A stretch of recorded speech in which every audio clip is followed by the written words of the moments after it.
And a very happy Wednesday to you at 12:07 in the West. It's the John Phillips Show. Mr. Randy Wang's in Culver City. John, I have yet another use for one of my favorite drops from KTVU's Henry Lee. It's happened yet again. Another Rolex was stolen, this time in Hollywood. You know, it may be time to start wearing a Timex. It's happened yet again. Do not wear fancy jewelry in Los Angeles County. It's happened yet again. You know, my watch is made out of rubber. So if you pull a gun on me and try to steal my watch from me, the only thing you can take that watch and, I guess, melt it down to is a condom. And how much value is there in that? I don't think anyone in this state even uses them anymore. This might be the earliest you've ever turned blue on this show. Right out of the gate, huh? Well, you know why? It's because I'm so happy. Because it's not every day that we get to start the show with a topic that just warms my heart like hot apple cider at Christmas time. And I've got to say, when I go into Costco to do my shopping, Costco is one of these places where the goods that they sell are usually pretty predictable, but sometimes there's a little variance. You don't know what kind of pie they're going to have at Costco when you walk in. Sometimes it's cherry. Sometimes it's cherry mixed with apples. Sometimes it's pumpkin. Sometimes it's pecan. But my favorite is apple. I love the Costco apple pie. Whenever anyone asks me, what is your favorite kind of birthday cake? My answer is Costco apple pie. 100% across the board, easiest question in the world to answer. And when I walk into that Costco and I make my way all the way to the back, and I no longer have to fight my way there because COVID's over, so we don't have to wrestle each other over toilet paper anymore. But when I make my way to the back of the Costco and I look down in the bakery at the table and I see apple pies there, my heart is warm and full. I'm happy. It doesn't matter what happens the rest of that day because I know later on I get Costco apple pie and I'm going to be a happy camper. And this morning I woke up knowing that we were going to lead the show with the Sheng Thao story. And it doesn't matter if my house gets hit by a meteor, I'm going to be happy today. Absolutely. Absolutely. So Sheng Thao News is the Costco apple pie of this show? It is. And he said a la absolutely. mode. Well, we do have a Sheng Thao update, not directly tied to Sheng because she has stayed fairly quiet ever since her last court appearance in her corruption trial. That's right. I like that. That was amazing. But another indictment was laid down yesterday with someone who's connected to the Sheng Thao and Dong family scandal. And that is San Leandro City Councilman Brian Acevedo, who after his house got raided by the FBI, had the bright idea to talk to ABC7's Dan Noyes about it. And that interview got him indicted. For more on the new charges and what the allegations are against yet another person wrapped up in the Sheng Thao story. Absolutely. Here is ABC7 in the Bay and the incredible Dan Noyes. A San Leandro City Council member is now facing federal charges in connection with the FBI investigation into former Oakland Mayor Sheng Thao. Shengy, you got mentioned. You know, after I rewatched that original report on this guy, his most effective defense could be that he was too dumb to know that what he was doing was illegal. I don't know if that's going to play. He did some pretty shady things here. That, Good evening, I'm Amma Dates. And I'm Dan Ashley. Thanks for joining us today. Federal prosecutors charged Brian Acevedo with 2 felonies. That's right. This comes 6 months after the ABC 7 News I-Team's Dan Noyes was the first reporter to interview Acevedo extensively. And now, Dan. And thank you, Brian, for that interview. One of the best interviews I've ever seen. I remember you and I watching that in real time going, ooh, talking to this guy is a big mistake. And now Dan is back with the very latest on this. He's here in the newsroom. Dan? Dan's having a big week. First, that story on the police chief in Millbrae went everywhere. And now he's got this. You know what's so funny? And this happens all the time. And I do have to toot our own horn. But we usually are the first radio show to get onto a lot of these stories because I'm subscribed to all these YouTube channels. So as soon as these videos get posted, I'm watching them and I bring them to you. And then sometimes, whether it's because the stories get shared or because we talk about it and other people look it up, it gets spread, it gets picked up. I think the New York Post picked up that story. A few other people picked it up. And then the next day we get an email from someone who occasionally listens to the show and says, hey, I saw this story. You guys got to cover it because I heard Larry Elder talking about it. Every time we get one of those emails, I have to respond, yeah, we did it first. Well, my favorite is when we get the belligerent emails. How come you two haven't talked about this one, huh? We broke the Katie Porter story. Little D. Dan and Amma, this information filed today by the FBI, IRS, and Postal Service says Azevedo has not been arrested pending the outcome of the federal court proceeding. He turned himself in. Oh, this guy's going to sing like a bird. Get out of your house with your hands up. Last April, San Leandro council member Brian Azevedo described the FBI raid at his house. I also asked him about the core issue. Did he try to help the owners of California Waste Solutions, David and Andy DeWong, with their side business, Evolutionary Homes, that converted shipping containers to housing for the homeless? And if I'm not mistaken, John, they were trying to pawn off these shipping containers for like $300,000 a piece.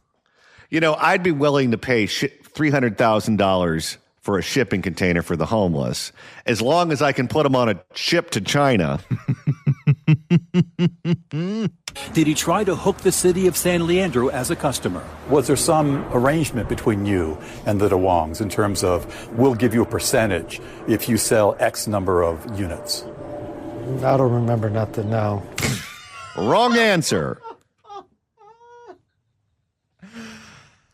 Might be the most incriminating interview I've ever heard. How dumb do you have to be to think that that's going to get you out of trouble? I don't remember nothing, no. Good grammar, too. I don't remember nothing. I don't remember nothing, no. For you to say, I don't remember, is not going to look good for people. I mean, clearly, me as a person. This is a man in real time openly regretting that he ever agreed to do this interview. This is why you always need to have an attorney do the talking. Because if you do the talking yourself, this is what it sounds like. I don't want to comment on that because there was no arrangement on that. But wait, you just said you don't remember? Yeah, like 5 seconds ago. But the information filed today in Oakland federal court says Azevedo agreed to use his power to get a city contract in exchange for a percentage of the sales price. So he's getting a commission like he's an account executive. Got to take your cut. And by the way, this was the exact same deal that was going on with Sheng Thao and her boyfriend with the Dong family, was they were trying to get this contract also at the city of Oakland. And they were going to get a whole lot of money for these shipping containers, and Sheng's boyfriend was going to get a piece of the action. Well, what's interesting is you just heard his reaction when he was asked about the corruption, and he doesn't remember much of anything. But when he got asked about the dirty massages that they all had when they were over in Vietnam, he adamantly denied that he participated in that. The towel was on. Yeah, right. Azevedo agreed to use his power to get a city contract in exchange for a percentage of the sales price, and that he set up a bank account in his wife's name for the kickbacks and bribes. Oh, there's a paper trail. Oh, so she's going to jail too, huh? Assuming that she knew about it, I'm assuming she did. But this was very similar to the Sheng deal, where one of the things that was agreed upon with the Dong family was that they were going to create a fake job on the payroll for Sheng's boyfriend. And he was going to get paid to do nothing just based on Sheng giving out appointments and giving out contracts to the Dong family and the Dong's friends. Now, this is a family, and California Waste Solutions is a company that had contracts with not just one local government in the East Bay, but all over Northern California. So this calls into question any deal that this company had with any municipality or any county in the state of California. Also calls into question legislation that was written specifically to benefit this company by one Rob Bonta. Former federal prosecutor Wilson Leong looked at the information late today. So what's significant in this case is that it appears that Mr. Acevedo has waived his right to grand jury indictment and instead has elected to proceed via information instead.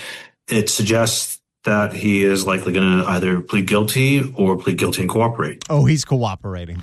Yeah, what choice does he have? You think he's going to take a bullet for Sheng?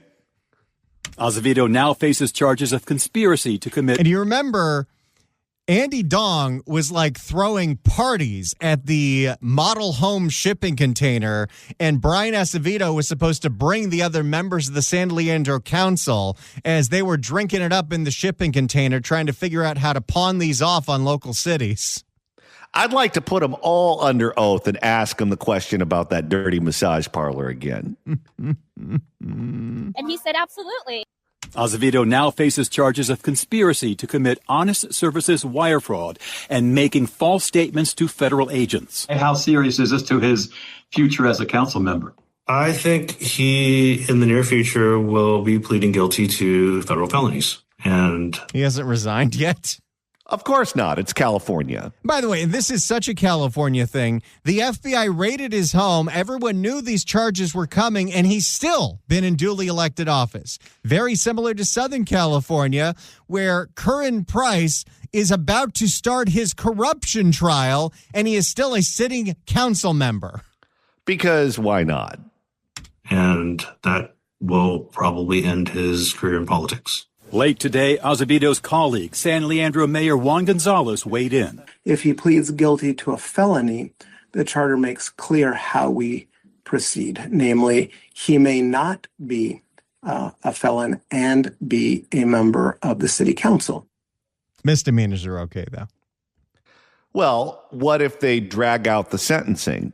If he pleads guilty, that doesn't mean he's a convicted felon until it's resolved, correct? We have seen a lot of those situations, including somehow Mark Ridley Thomas of the LA City Council and Board of Supervisors before that is still not in prison, even though he was convicted.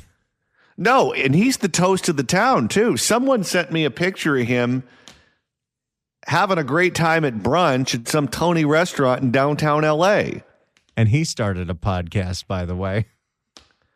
Well, he doesn't plan on going to prison anytime soon then. On the conspiracy charge, Acevedo could face 20 years in prison and a $250,000 fine. For false statements to the FBI, he could receive 5 years in prison and another $250,000 fine. But sources very close to the case tell me Acevedo has agreed to testify for the prosecution, and that typically brings reduced charges. Of course, all of this is wrapped up in the case involving former Oakland Mayor Sheng Thao. We're waiting for the next shoe to drop, Dan and Amma. All right. And the more people that are cooperating, the more people that are talking is dangerous for anybody that has had a lot of association with this family, this very influential family. And John, just for the record, who has been the recipient of more money from the Dongs than anybody else in the Bay Area? Well, that would be the current Attorney General of the state of California, former Assemblyman from Oakland, Rob Bonta, and his wife, Mia, who is now an Assemblywoman from Oakland. And if you're wondering why Rob Bonta is still not running for governor, that might have something to do with it. In Topanga. There is no way, with the standards and practices of this family and how they deal with politicians, that they can have an interaction with a politician where suddenly they do a 180 and everything they do is on the up and up. People repeat their behavior. If you are an abuser, you'll always be an abuser. If you're a cheater, you'll always be a cheater. If you have no ethics, it's not one of these things that's situational. where with one politician, you're super ethical, and with other politicians, you have no ethics. My guess is when they interacted with Rob Bonta, they had no ethics. And keep in mind, Rob Bonta was a low-level politician for a very long time. It wasn't until he was plucked from obscurity by Gavin Newsom to fill a vacancy that he went statewide. He was fully expecting to term out of the assembly and have no place to go, or maybe come back to Oakland and run for local office. He could have been the mayor of Oakland. He could have gone on the city council. I think he technically lives in Alameda, but look at Lindsay Horvath. She used to live in West Hollywood. Now she lives in L.A., so if she wants to run for mayor, she can do that. My guess is that was his plan. It wasn't until Newsom appointed him to be attorney general that his plans changed. And that was because Newsom gave the Secretary of State's office to Shirley Weber, a black woman, and he gave a U.S. Senate seat to Alex Padilla, a Latino man. Because it's an ethnic coalition that binds the Democratic Party together in California, he needed to do something for the Asians. And Bonta is Filipino. So he gave Bonta the Attorney General's office. And that's what made Bonta. But if he was a low-level politician in Oakland who had to hustle for money from people like the Dongs, what do you think his ethics were like back then? I'm sure there's a lot of skeletons still to uncover in this. And remember, Johnny, what Sheng Thao said in that defiant press conference after her home got raided by the FBI. I wasn't doing anything different that everyone's been doing here forever. And that's a defense that makes sense to her, but that's not a defense that makes sense in court. It means that everyone in your town is dirty. 800-222-5222 is telephone number. 1-800-222-5222. If you'd like to email the show, you can do so at johnnydon'tlikeshow@gmail.com. That's johnnydon'tlikeshow@gmail.com. And Randy, if you want to go back into the vault and find an old episode of Sheng Thao, that's easy to do. All you got to do is search for The John Phillips Show wherever you get your podcasts. Absolutely. Absolutely. Whether it's the Apple Podcast app, iHeart, Spotify. And he said absolutely. Search for The John Phillips Show, hit subscribe. You can download all the episodes. Absolutely. You can do a Google on the YouTube, get the KABC app or get the KSFO app, get the KMJ Now app. We're on that station Saturdays at 2. There are so many different ways to listen to all our coverage over the years of one Sheng Thao. And we still got our Oakland A's, baby. No, you don't. 800-222-5222 is the telephone number. 1-800-222-5222. The Fix California Hour coming up after the news at 1. Jennifer Van Laar joins us. But right now it's time for an update on Proposition 50. Prop 50 is something you can still vote on. You've got 6 days to turn in those ballots, and turnout is showing up to be a lot higher in counties that are directly getting chopped up by Prop 50. Well, that would make sense, because if you live in a congressional district like mine, which is in Riverside County, I'm being taken out of one of the most purple districts in the state. Ken Calvert is my congressman, and they're lumping me into a safe Democratic seat that's based out of Imperial County. For more, here is KPIX in the Bay. Right now at 5:30, we are 1 week away until that special election that could determine the balance of power in Washington. But millions of ballots have already been cast. Our Lauren Tom joins us right now to break down what that can tell us about the final result. Right, and we don't often see this type of engagement, especially in an off-cycle election with just one thing on the ballot. But this special statewide election has garnered national attention and influence. But across the state here, we're back. People are celebrating because we hit 20% turnout. Honestly, I didn't even think it would be that high at this point. Across the state here, where ballots are actually being counted, we're already seeing high levels of voter turnout.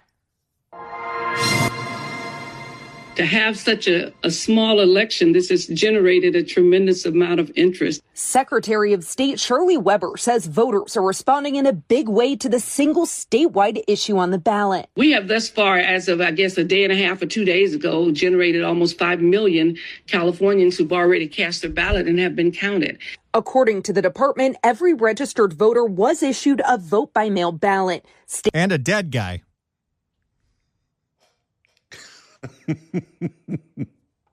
Remember the story? It was, maybe you were on vacation for this. They sent out ballots, and in San Bernardino County, somebody got a ballot, and the ballot was addressed to somebody, a woman that had died 30 years ago. 30 years ago? 30 years ago. And they're still sending her ballots. She hasn't voted since she died, but she's still getting ballots. Well, if she lived in Chicago, she would have. It was LA County, excuse me. State data shows many are returning them early, especially in counties that would see major changes if Prop 50 passes.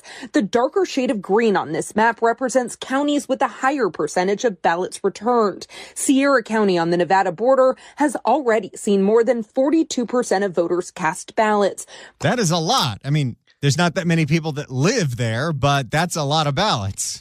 Well, you're going to take counties like that and you're going to take away their representation in Congress and you're going to lump them in new districts where the population center is in the Bay Area, and those counties will just see their votes not really matter. Currently, the turnout for all of Nevada County is 27%, with a population in Nevada County of 76,000 people. Plumas County nearby is at 40% so far. Both counties, represented by Republicans, would be redrawn under Prop 50 to favor Democrats. In the Bay Area, Marin and Sonoma counties, which would also be impacted by the new maps, are also above 30% returned. Marin's about to become the North State. Well, Marin's about ready to gain power, because instead of being a suburban part of another district, they're going to be the population center of a rural district.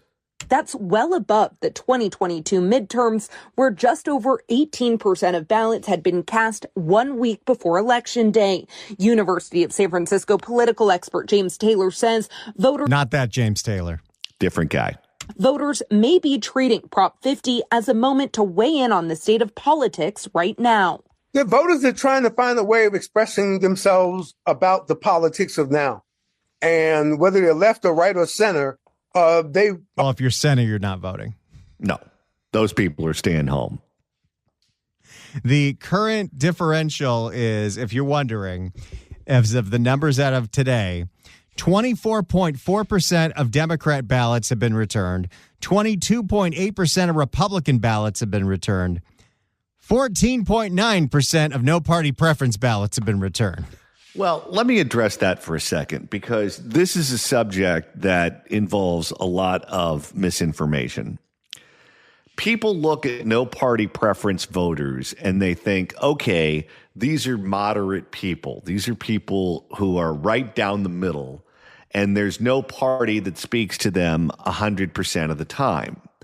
While it's true that no party speaks to them 100% of the time, no party speaks to any voter 100% of the time. If your beliefs are 100% of what's in any party's platform, you're strange. What you usually get with no party preference voters is you get people who lean one way or another.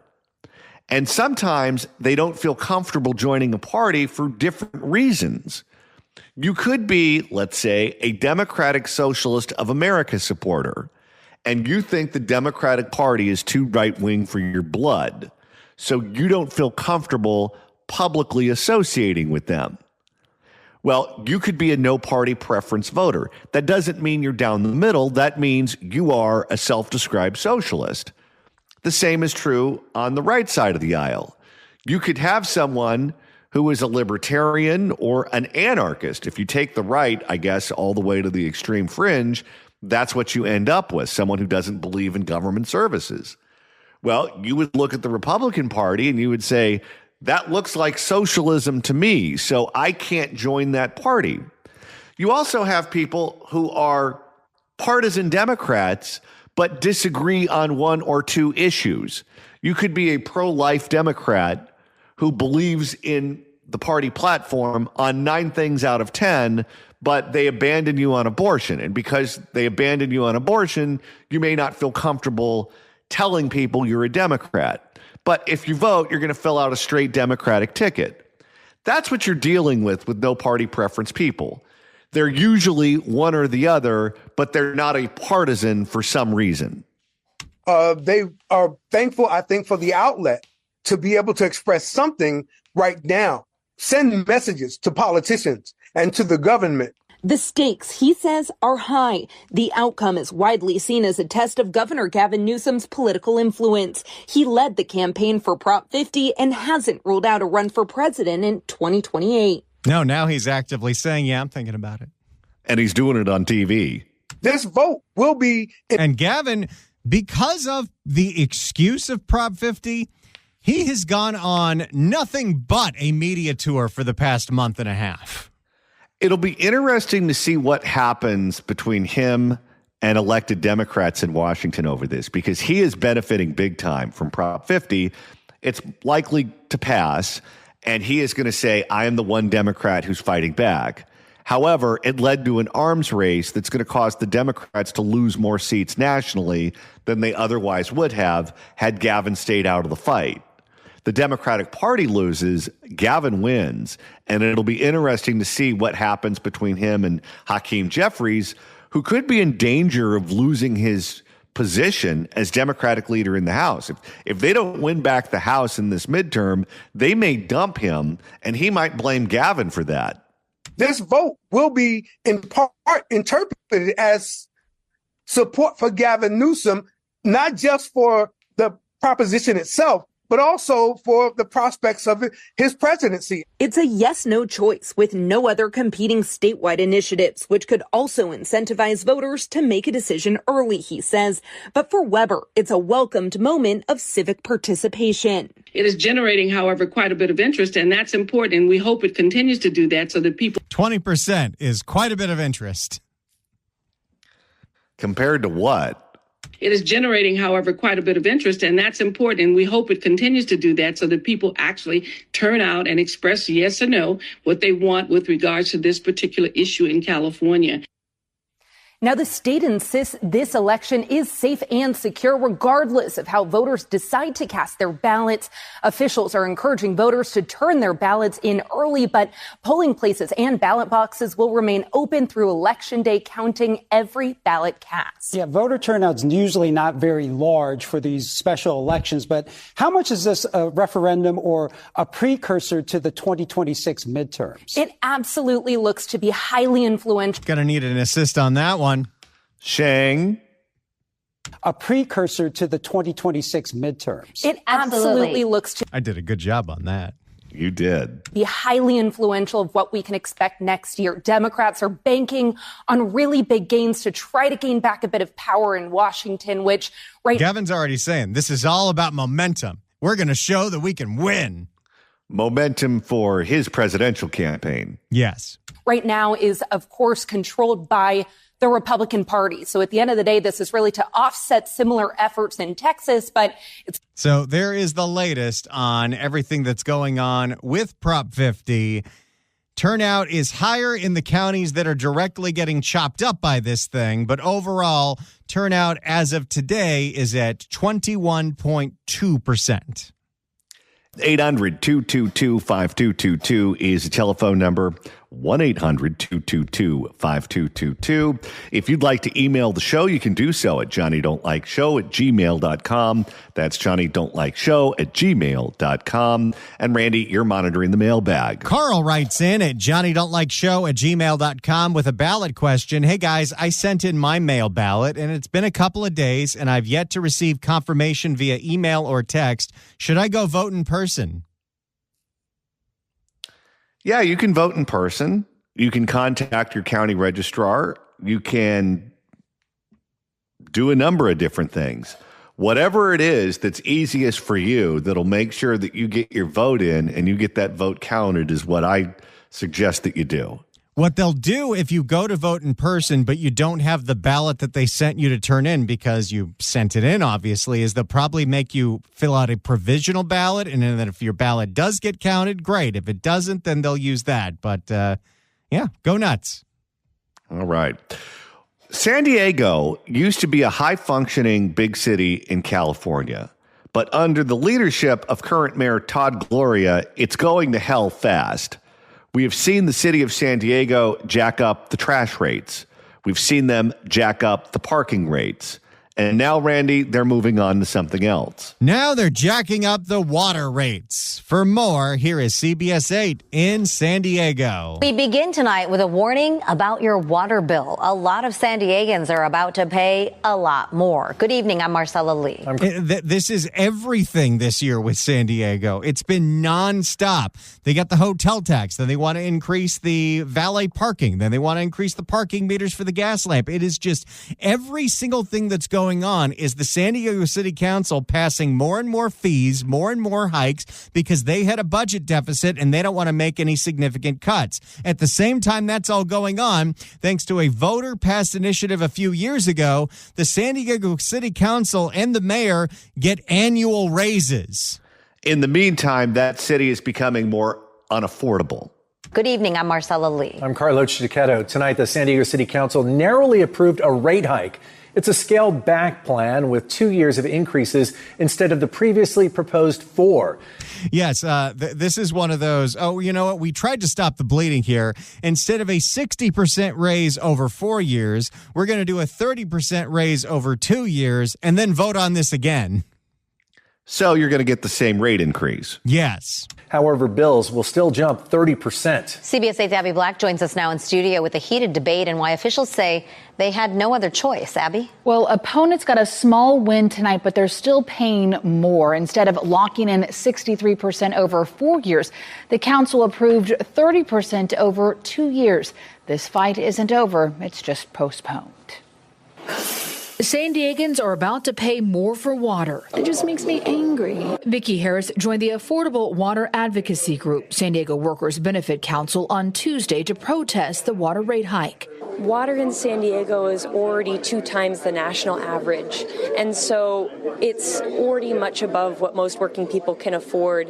And any increase is unaffordable for working people. After delaying the vote last month, hoping for lower numbers, the increases did not change, but the timeline did. The council approved a watered-down version that spreads it over 2 years instead of 4. It's still a lot. That's not anything, because then they're going to vote on the other 2 years, 2 years from now. No, this reminds me of that old Yogi Berra quote when he ordered a pizza and the guy said, "Do you want me to cut it in 8 slices or 4 slices?" And Yogi Berra goes, "You better cut it in 4. I'm not that hungry." It's still a lot of money. We broke down the numbers. Instead of 63% over 4 years, San Diegans will now pay 30% more over 2 years. That's 15% each year. And they say that they're lowering the rates. How are you supposed to budget life, especially if you're on a fixed income, when something as so essential as water goes up 15% every year? I think part of what they're doing in terms of housing for the homeless and housing for all of the protected class groups is they want to just push seniors out because seniors are the ones in particular on fixed incomes. And when suddenly the rates for trash or the rates for water or the rates for fill in the blank, a utility, goes through the roof, those are the people who get punished most. Because if you're a working age adult, you could say, okay, I'm going to pick up an extra shift, or I'm going to work an extra day. I'm going to work a couple extra hours here or there, whatever the case may be. If you are an 80-year-old retiree, you don't have that ability. So eventually they just squeeze you out. That's 15% each year. And they say that they're lowering the rates from the 62%, but the next 2 years are still going up the same amount. No, this is all just a negotiating tactic. Scare everyone with a 60% raise. Say, don't worry, it's only going to be 30. And then in 2 years, they get the other 30. This is the same thing that goes on in the insurance market where State Farm asked Ricardo Lara for that emergency rate hike that was lower than the hike they originally asked for. Then when they got it, they immediately filed for the rest of the hike they wanted. And it shows you how things work in a one-party city or a one-party state. The ball is on the other side of the field near the end zone. They're going to score. The only question is, do they get a field goal or do they get a touchdown? And that's the variance that exists. That they said were, and 15% over 2 years, 15 and 15. People can't afford that. The city says rising costs from the county water authority, aging infrastructure, and pure water operations left no choice. Because I'm sure there's no waste at all in the city's budget. No, of course not. I love the fact that cutting spending is just something that's not even on the table. No. And the city of San Diego has uniquely set themselves up for insane levels of liability because of those city-sanctioned homeless encampments. Homeless encampments are disgusting and decrepit, but when you open one that is run by the city and then all of a sudden there's rat infestations and disease, now all the homeless are suing the city of San Diego. And this is the taxpayers on the hook. Approve the hike or cut 1/4 of its public utility jobs. What percentage is 500 staff? So we've got about 2,000. The vote was razor thin. That passes 5-4. Councilmember Raul Campillo was one of 5 who voted yes, arguing this is a public safety issue. I'm not going to look at any of my constituents in the face, and God forbid there be a fire in our district and burn down their house and say we didn't prioritize infrastructure to keep water pressure up. Oh, boy. This is the gun they're putting to your head. We're going to have to all pay through the nose or your house is going to burn down. What else is going on in that budget that you can cut? Do they have any safety ambassadors in San Diego? Do they have any DEI departments in San Diego? There's got to be some fat that can be cut so you can adequately staff water and fire.